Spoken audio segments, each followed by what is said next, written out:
Roman Relais, chapitre 13, par Claire Denis.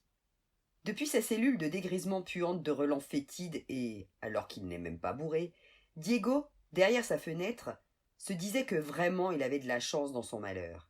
Il avait passé la nuit à l'abri de Julia, du froid, de... C'est ce que contenait la feuille de papier froissée dans la poche de l'auteur. L'homme était déçu.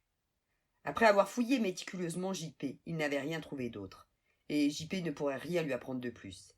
Il était sonné, recroquevillé par terre, pas du tout en chien de fusil, plutôt en vrac façon coup de porte dans la gueule. Technique sud-américaine. Tu enfermes quelqu'un et pour le neutraliser, tu lui fais le coup des remords à travers la lourde. Tu parles à voix basse, tu évoques ton enfance difficile où on te forçait à manger des sucres d'orge et tu n'aimais pas ça. Et là, au moment où ton hôte y attend le moins, tu lui ouvres violemment la porte dans la tronche. Chaos, rectifié.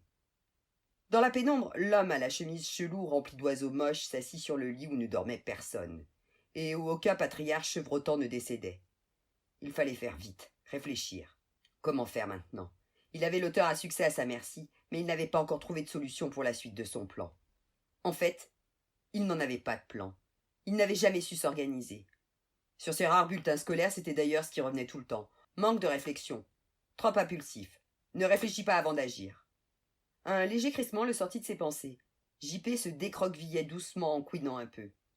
Il porta sa main à son nez tout écrabouillé et couina de plus belle. « Putain, mon nez !»« Dis-moi où tu planques ton fric. En Suisse? Dans les îles Caïmans? Où? Fais pas le mariole avec moi. Je sais qui tu es. Je te vois des fois à la télé, tu te la pètes avec tes romans à la con. T'en as vendu combien du dernier? 50 000? 100 000? Salaud d'artiste de merde. Tout ça en racontant la vie des autres, en leur piquant leur vie, leurs habitudes, leur tenue vestimentaire ou leur appartement. Tu les humilies en les faisant chier derrière une poubelle, en leur mettant la merde au cul, en... Mais enfin, protesta JP qui avait repris ses esprits mais restait interloqué par le délire de l'autre taré. Je comprends rien à votre histoire. Je ne suis pas mondialement connue. Je crébouille de temps en temps. Je suis édité par une petite maison d'édition. Je n'ai pas de fric planqué je ne sais où. Vous voulez quoi? Vous êtes qui à la fin? Fais pas l'innocent. Tu me connais très bien. Tu ne te souviens pas de Diego?